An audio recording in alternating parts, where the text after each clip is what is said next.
Hey there, Happy New Year to you. We have crossed over. It is 2026. I am sitting outside the gym waiting for my daughter.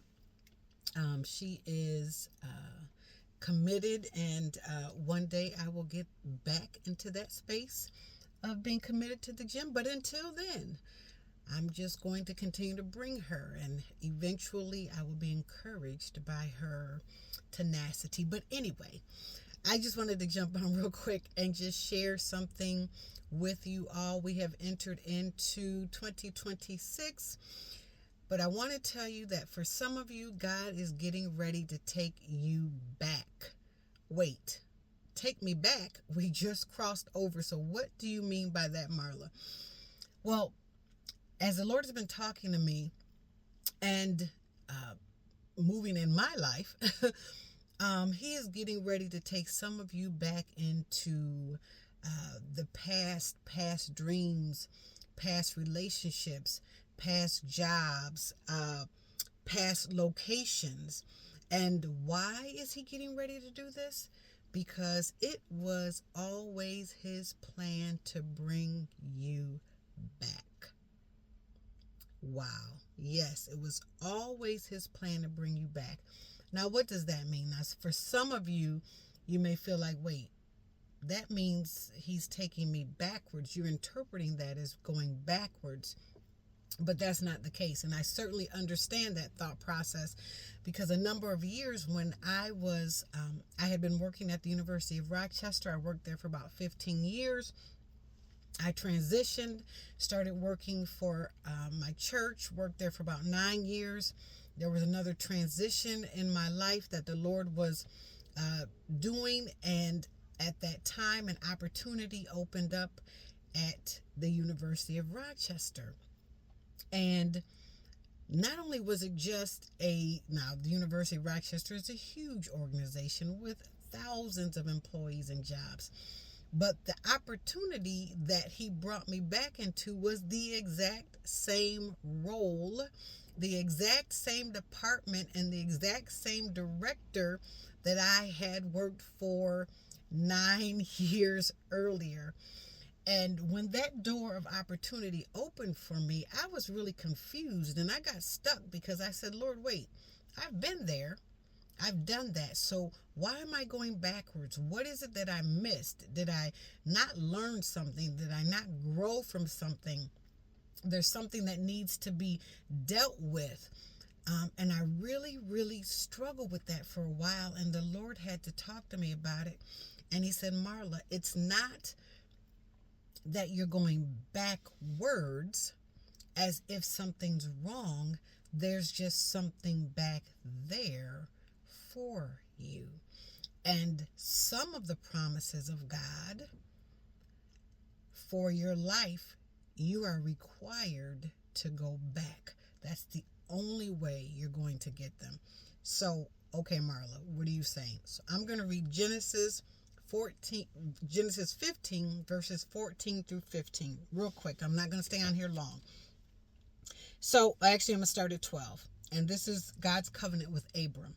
So He says, as the sun was setting, Abram fell into a deep sleep, and a thick and dreadful darkness came over him. Then the Lord said to him, know for certain that your descendants will be strangers in a country not their own, and they will be enslaved and mistreated 400 years. But I will punish the nation they serve as slaves, and afterward they will come out with great possessions. You, however, He's talking to Abram, will go to your fathers in peace and be buried at a good old age. In the 4th generation, your descendants will come back here, for the sin of the Amorites has not yet reached its full measure. Verse 18. On that day, the Lord made a covenant with Abram and said, to your descendants, I give this land, the land that Abram was currently residing in, that his descendants were going to be taken out of. And God said, I'm going to bring them back. Okay. So for some of us, it has always been God's intention to bring you back. Okay? Verse 14 is a key, and I want you to listen to that. He says, but I will punish the nation they serve as slaves, and afterward they will come out with great possessions. So when God is getting ready to bring you back, there's going to be a difference of how you were when you were first there. Okay? There was a difference. There were promises for me at the University of Rochester, being at the university, that actually had nothing to do with the university, because it's really all about God's promises for Marla. But the position he had for me there opened up doors of opportunity that I'm in now currently. So before I was a Sec 4, making a certain amount of money, I left, I came back, had a different title, same support type of role, making more money. But as time went on, the opportunities allowed for me to go back to school. Working at the University of Rochester, you get a great educational benefit. I went back to school, 80% of my education to get my bachelor's degree, which was a goal for me, and I don't want to call it a bucket list opportunity or thought, but it was something that was just, I really wanted to have it. God blessed me to be able to financially, in that season, because of being at the university, reach the very promise that he had given to me. And it was for a benefit for me to be there to receive that promise.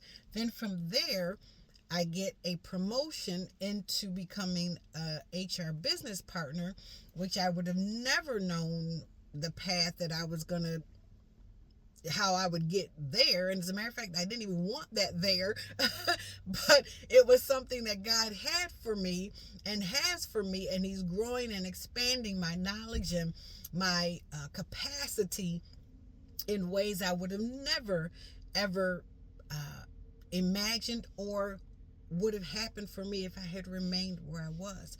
So sometimes that going back is a requirement to move forward, hallelujah, in the things that God has for you, okay? So when they came back with great possessions, you see there was a change and there was a repositioning.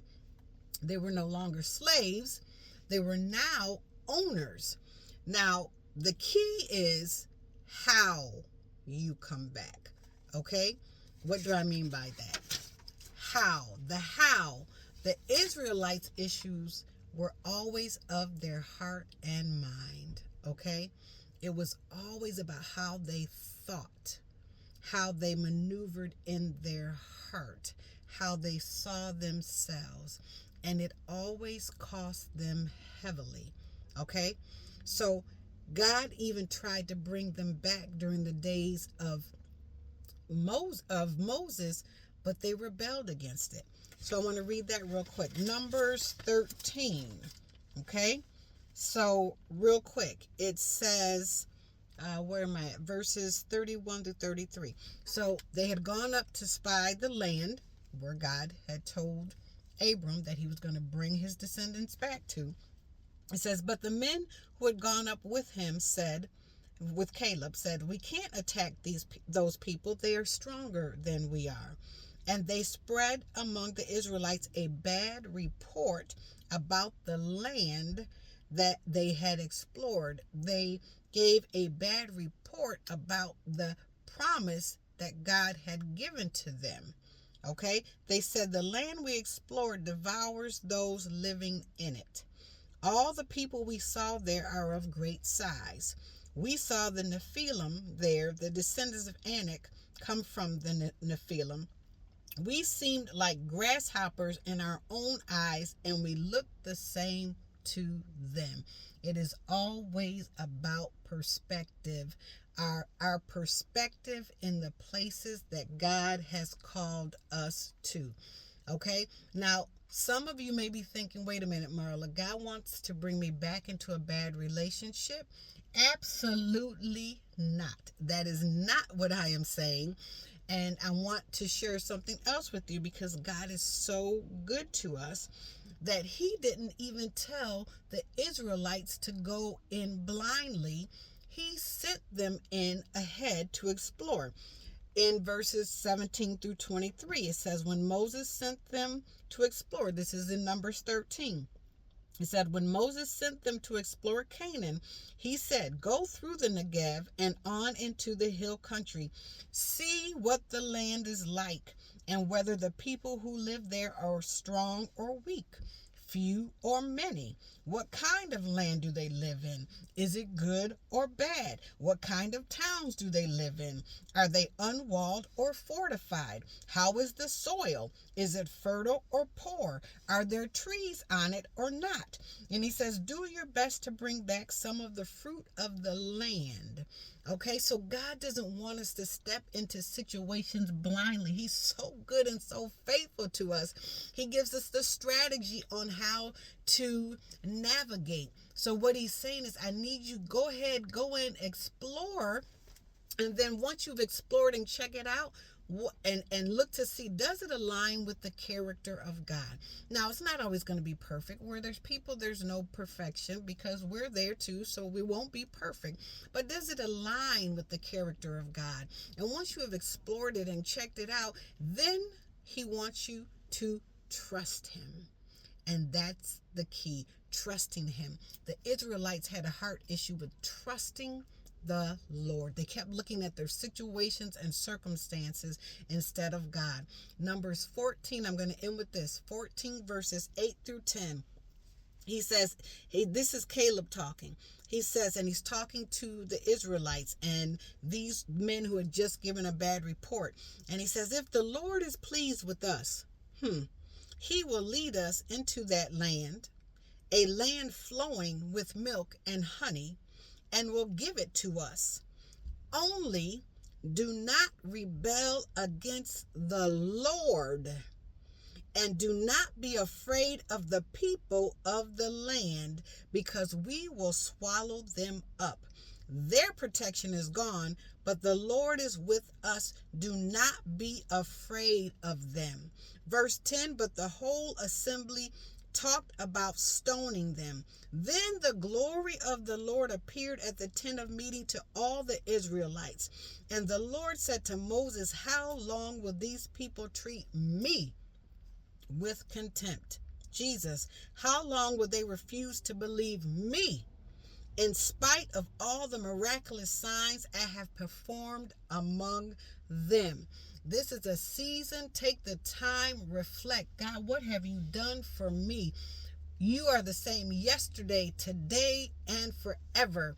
And so if he is moving you and preparing you and taking you back to places that you have that may feel or seem familiar, understand there is something there that God is trying to give you. He's not trying to hurt you or harm you. There are promises there, and we have to be sensitive to hear his voice and heed his voice in this season. This is not for all. Looks like my video stopped, so I had to pull it up real quick. Again, this is not for everybody. This is for some of you. God is speaking. He's getting ready to take you back into some places that you have been before, but you will not be that same person that you were before. Trust him and let him do it, and seek his will, and watch the manifestations of the promises unfold before your eyes in 2026. God bless you, and have a great day.